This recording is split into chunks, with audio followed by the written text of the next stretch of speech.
જય રણછોડ, હું પટેલ ભારતીસ કિચનમાં તમારું સ્વાગત કરું છું। તો આજે આપણે ચોળાના લોટના પુડલા બનાવીશું। ચોળાના લોટના પુડલા બનાવવા માટે આવી એક વાડકી ચોળાનો લોટ લીધો છે। એ જ વાડકીમાં અડધી વાડકી ચોખાનો લોટ લીધો છે। એકદમ ઝીણો લોટ લેવાનો છે। આપણે એક મોટા વાસણમાં લઈ લઈશું।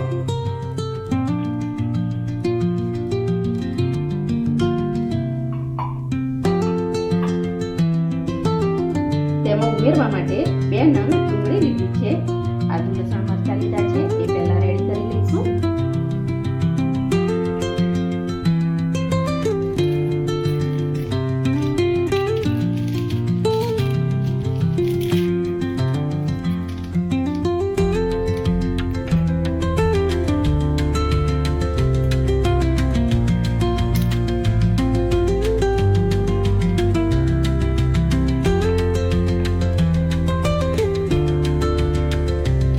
ચોપ કરવાની છે એટલે મોટા પીસ પાડી લઈશું।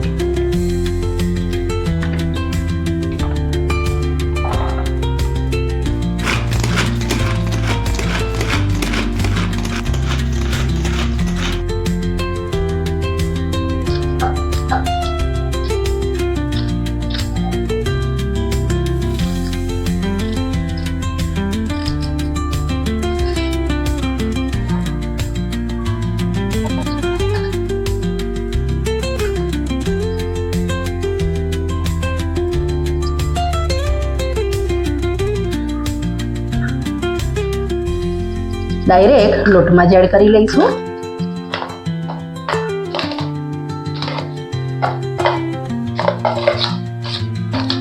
હવે મસાલો કરી લઈશું। અડધી ચમચી અજમો, આવી 2 ચમચી તલ, સ્વાદ અનુસાર મીઠું, અડધી ચમચી હળદર, લીલા ધાણા, અડધી વાડકી દહીં, એકદમ મોરું દહીં લીધું છે। બધો જ મસાલો મિક્સ કરી લઈશું। 1 ગ્લાસ પાણી લીધું છે, જોઈએ એ પ્રમાણે જ એડ કરીશું।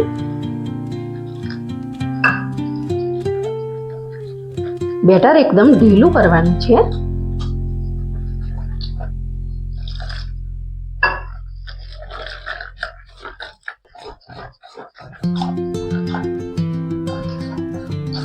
બેટર આપણું કમ્પ્લીટ થઈ ગયું છે, તો એને આટલું જ આપણે પાતળું રાખવાનું છે।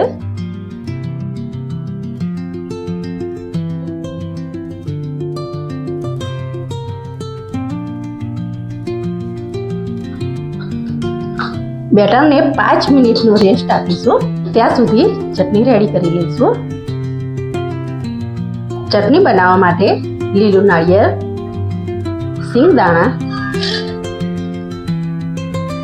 લીલા ધાણા અને મરચાં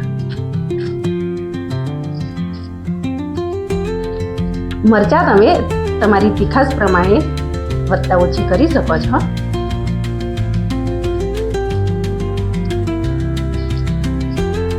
સ્વાદ અનુસાર મીઠું, આવો 1 કપ પાણી લીધું છે।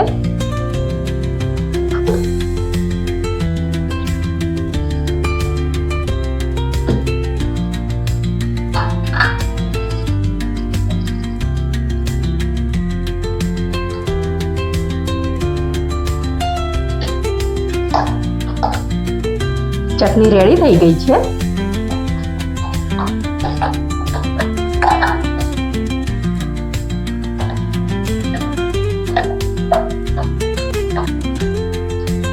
બેટરને 5 મિનિટ થઈ ગઈ છે। બેટર કમ્પ્લીટ થઈ ગયું છે, તો પુડલા બનાવી જ લઈશું। આ રીતે પહેલા થોડું તેલ લગાવી લઈશું।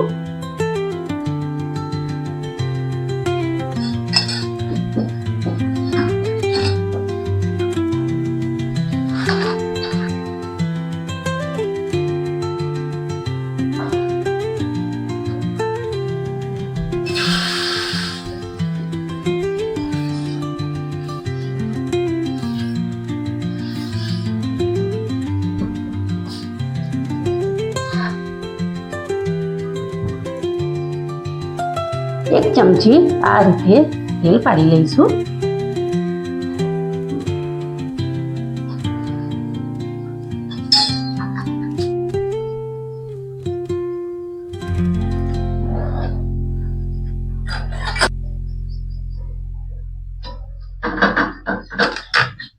એક બાજુનો ભાગ ચડી ગયો છે તો પલટાવી લઈશું.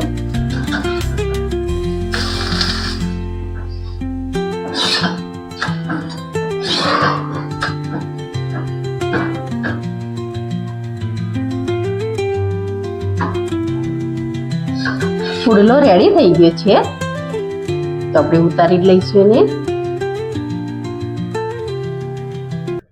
પુડલા ચટણી સાથે રેડી થઈ ગયા છે. તો આવા જ નવા વિડીયો જોવા માટે મારી ચેનલને સબસ્ક્રાઇબ કરવાનું ભૂલતા નહીં. તો મળીએ એક નવા વિડીયો સાથે.